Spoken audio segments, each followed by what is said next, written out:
Hey guys, I'm here with another one of our clients. I think a man who needs really no introduction. If you follow him on Instagram, you see kind of all the crazy shenanigans and wild deals that he's getting himself into. But James Fernandez here with us, and we've done a few deals this year and had some pretty exciting ones, some pretty crazy ones, some very interesting ones.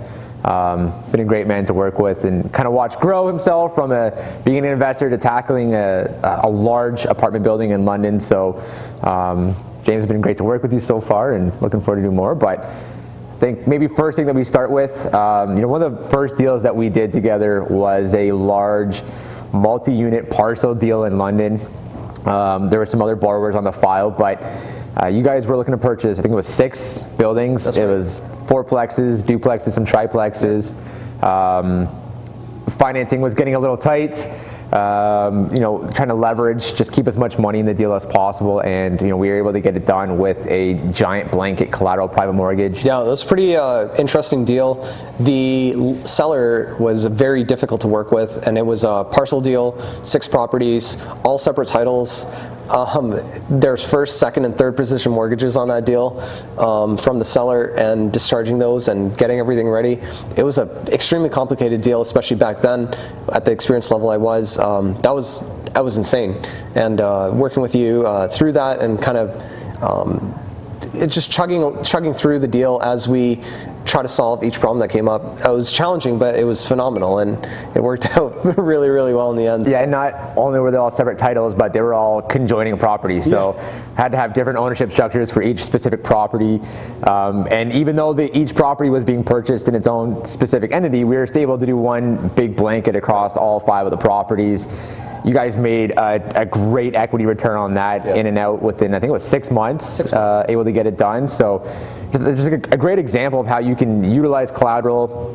We can be quite flexible on the private side with how we structure these deals and how we get them done. And it turned out, I think, awesome. You guys walked away with a pretty significant amount of equity. And definitely not going to complain about that. The hardest part about that deal was definitely that first, the sellers were kind of tricky to work with, but also the properties were side by side. And for those that are buying side by side properties, you probably already know that if you buy them side by side in the same name, the titles merge automatically for some weird reason.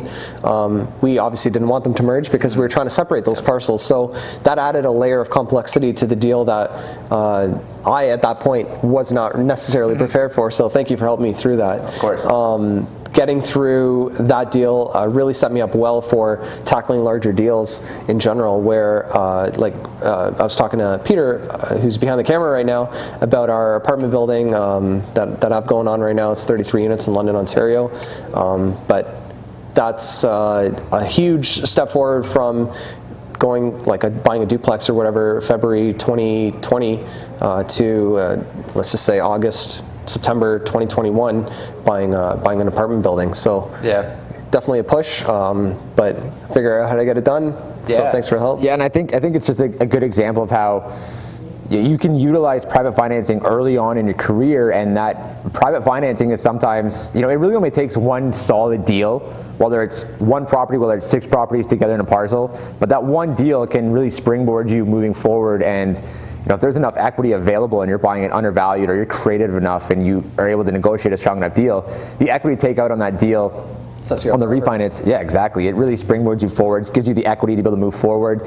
If you're in a position where you're borrowing down payment and you're having troubles getting conventional financing, you got one deal where you pull that equity is now yours to move forward. It's your own funds. Exactly. You're back in a conventional type financing, and you're potentially have a lot smoother transactions moving forward. Exactly. The apartment deal was an interesting deal as well. Definitely. Too. You had a very flexible private solution put together already, but the issue with that was due to the size of the mortgage and maybe potentially just your experience. It was your first large apartment building. There was a large interest reserve. So for anybody who doesn't understand interest reserve holdbacks, basically they took the 1 or 2 years term that James was looking at in their interest payments, and they hold that back on closing. So it was pretty heavy. I think it was like $300,000. It was a very heavy interest reserve.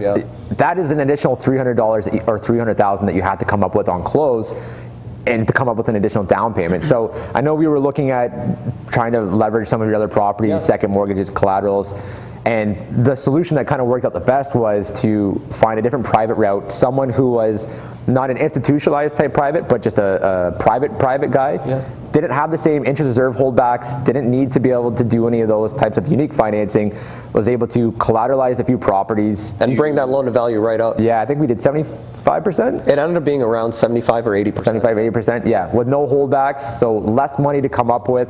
You don't have the same stress as trying to collateralize other properties, put seconds on, which as an investor, potentially carrying on more debt, could impact your borrowing moving forward. So one loan, no holdbacks, no questions asked, no need to see construction budgets, in and out, get the financing done. And sometimes that's the easier route. When you're taking a look at private financing, it's really all about reading all of the terms and conditions and really seeing what makes sense for you, right? Yeah. Even if it's a little bit more expensive, sometimes it could make more sense when you actually run the numbers and look at what solution is most tailored for your specific problem. Yep. Yeah, I think the interest rate we got was about maybe a point or half a point higher, but when it comes down to the loan to value was much, like $300,000 higher, right? So I was okay paying, let's just say 1% interest more than what I was paying previously on the other solution, but it ended up giving me a loan to value that was so much more favorable, so that I didn't have as much cash in the deal. Yeah, when you get into a building too, if it's 50% tenanted, paying that slightly higher interest rate, you can have those tenants to kind of help to cover you on that. Whereas when you're coming up with immediate cash on a down payment, you don't have a tenant to help give you $300,000. You can take on an extra percent, use the rental income that's coming in to help offset that at least. And as you're turning over the units, getting those higher rental incomes, it becomes less and less stress. But that immediate cash requirement is a lot more stressful than having to find a way to make those monthly payments with the building that has some tenants in it. And I think you guys have been really, really good about finding these tailored solutions for these problems. In general, I come to you with not normal problems. So I'm always finding deals, like people who have followed me on Instagram and stuff, they see my crack house or machete house or whatever, dildo house, whatever it is, like I'm finding these crazy deals, but with a crazy deal comes crazy financing, typically. So solving those problems with a tailored solution is pretty sweet, so thanks for that. Yeah, no problem, man. Glad to be working together. Oh yeah. For people that are looking for just like cookie cutter stuff, just find some cookie cutter mortgage broker. But for some of the tougher deals, they need someone that can actually navigate the stuff and know what they're doing around these tougher deals. The Findlay Mortgage Team and Ehren has been fantastic for that. So 10 out of 10 recommend.